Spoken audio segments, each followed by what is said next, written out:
Hey all, Noons here from Banana Hobby and welcome back to another episode. And I'm really excited about this episode because I get to debut the FrSky X20RS transmitter. Now if y'all remember, about a year and a half ago, I went ahead and I jumped ship from my previous brand transmitter and I got me the FrSky X20S, and I have been pleasantly pleased with this radio, a true workhorse. In this video, we're going to be doing an unboxing and going over the features of the X20RS. And make sure you stay tuned towards the end of the video because we're going to be doing a quick comparison between the X20S and the new upgraded features on the X20RS. So let's get the eye in the sky and let's get this bad boy released. Welcome back. We got the eye in the sky. Here's the transmitter as you would receive it in the box. As you can see, it says FrSky Tandem Radio System. X20RS, and the color of this radio, this is the new cherry red, everybody. This color is more close to more of a red and not the orange that they first came out with. So let's go ahead and take this out of the box. Comes with their case, the neoprene case. This thing works terrific. I've had this thing, not this particular one, but my X20 fall off the truck. Nothing's happened to it. It's in pristine condition. Let's go ahead and turn this thing around. That's exactly how you'll receive it in the box. We'll just go ahead and start with the auxiliaries and then we'll move our way to the transmitter. Right up here, you get your FrSky stickers and you get a quick little manual that has the QR codes, so you can go ahead and get the manual. Big following on this radio, guys. If you need any help, you got people out there on Instagram, the Facebook help group, us here at Banana Hobby. If you have an issue and you buy the radio from us, you get the product support. Come with the neck lanyard, switch covers, and a USB-C to USB-A cable. This right here is used to do your data transfers and to charge the radio through the same USB-C port. Got your gimbal protectors. They come stock right there. This protects your switches, and this is how you transport the radio. You'll have no issues with this thing. Let's go ahead and remove the radio from the case. First time, it's going to be nice and tight. Now let's get rid of the case and talk about the radio. So what do you think, everybody? This is the cherry red that they came out with. This is great. This is the X20RS. So right off the bat, let's go ahead and talk about this radio right here. On the top, you have an 800 by 480 resolution touchscreen color. This thing is amazing, guys. One thing I like about this screen compared to other radios is where the neck lanyard attaches to. You can see everything on the top of your radio. You don't have to sit there and like move the radio to try and look at the screen on the bottom. It has an improved form factor over the X20S. The X20S had these side grips right here. Let me go ahead and grab it to go ahead and make it feel more ergonomically better. They already changed all that out, so when you have this transmitter in your hands, guys, it feels really, really well. It's not thin. It feels extremely great. Has a 6-axis gyroscope sensor built into it. Has haptic feedback on the gimbals. A digital audio amplifier, low latency. Now let's get into the specifics. You have all your great switches, just like every radio has. You have your sliders right here on the side. You also have 2 momentary buttons on the back. You have 2 pots. You have your trims, 2 extra trims. These right here are used for the radio. You have your model, your display, your return, your system, and your scroll wheel. This is used for your volume, but you can change this to whatever else that you want to do. One great thing I like this radio over the X20S, a big improvement for you out there, was the trim buttons. A lot of people didn't like the X20S because the trim buttons were off center of the sticks, and a lot of people didn't like that. Well, they got you covered. So here they are in line with the sticks, just like your traditional radio. The gimbals on here, these things are the new MC20R 10 ball bearing gimbals. They're Hall gimbals. One great thing about these gimbals is you have haptic feedback to both sides. So you can have this thing give you feedback on when you turn it this way and this way, which is great when you're flying the glider. Or you have a plane and you want to get some feedback from the actual plane itself onto the transmitter. On the back, we have the light port, so you can go ahead and hook up your Ghost, your Express LRS, your CRSF Crossfire. All that goes ahead and plugs right into the back.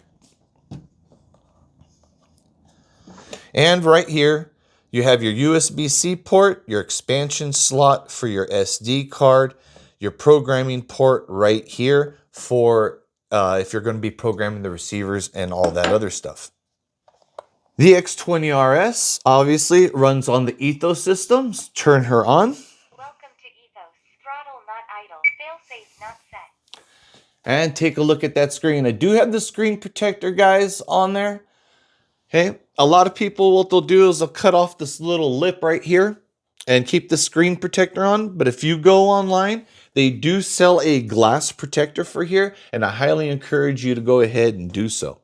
And the major difference on this radio is it being upgraded. One thing that I like when I say upgraded, because the radio actually is upgraded. They didn't slap lipstick on a pig and say it's upgraded and cost you more money.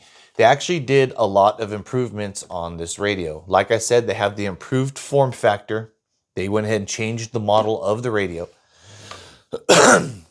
You have new improved gimbals. This radio, compared to the X20S, this has an internal 8 GB storage versus just the SD card, and it's also expandable with the SD card as well. Let me go ahead and get the X20S so we can do a quick comparison between the two. Now let's go right off the bat. X20S right here, this is a tandem radio. It does 2.4 and 900 megahertz TD mode. It also does the Access 2.4 and R9 mode. And it also does the ACCST D16 mode, which is great. It does not do the twin mode. If you wanted the twin mode, you had to get the X14 or the X14S. This bad boy right here, this has a new TD-ISRM RS internal RF module. So not only do you get the 2.4 gigahertz D16 mode, the Access 2.4 gigahertz along with the R9 mode, the tandem 2.4 900, but you also get the TW, the twin 2.4 gigahertz protocol on this radio. So you get all the protocols on one radio, you don't need the two. This radio right here requires an SD card for memory. This radio has an 8 gigabyte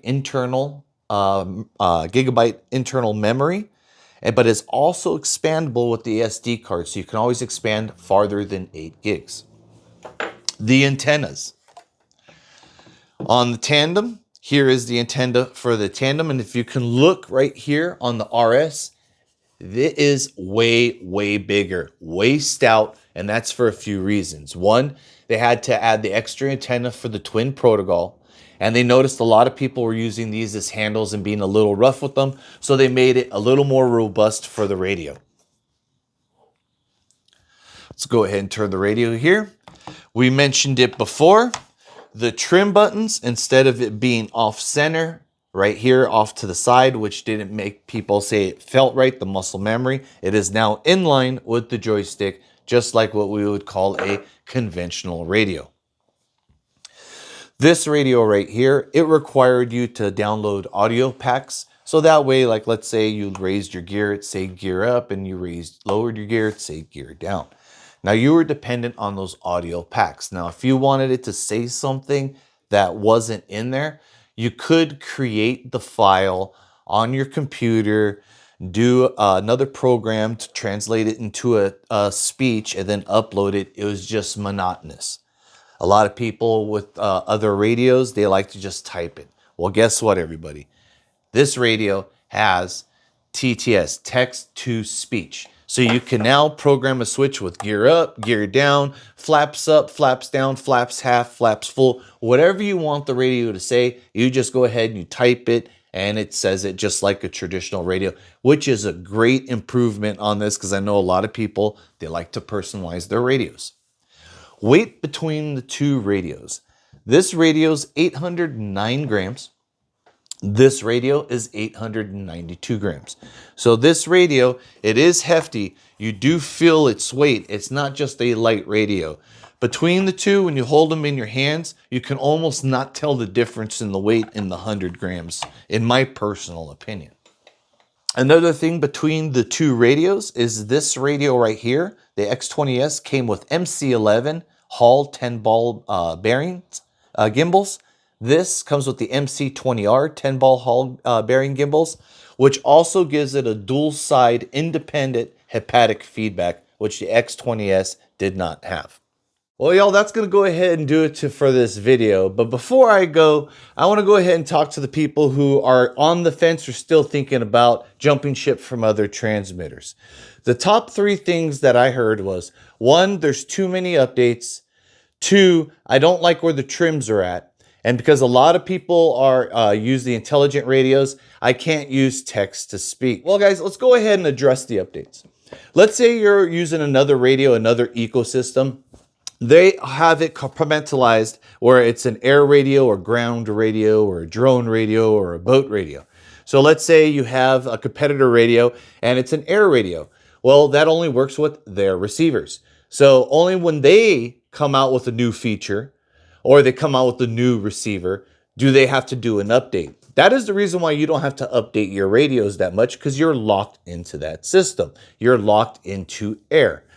This radio right here, this radio does a lot of things. It does helicopters, it does airplanes, it does drones, it does gliders. I've seen it on a lot of things. I've seen it on cars, I've seen it on rocket planes, I've seen it on shockwave miniatures with turbine jet engines on a Tamiya kit. I mean, you guys seen it too. You guys seen YouTube, right? So you've seen this radio in a lot of like experimental things, robotics. This radio is also used in the FPV world as well.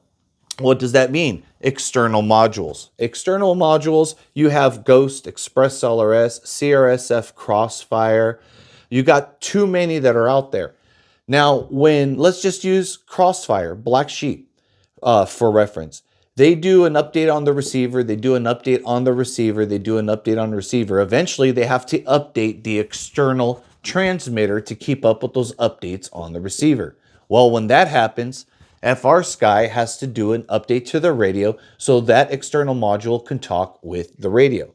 Now they have to do that with a lot of third-party vendors, hence the reason why a lot of updates. Now their updates, they're going to slow down during the flying season. You won't see that many updates, maybe 1, maybe 2.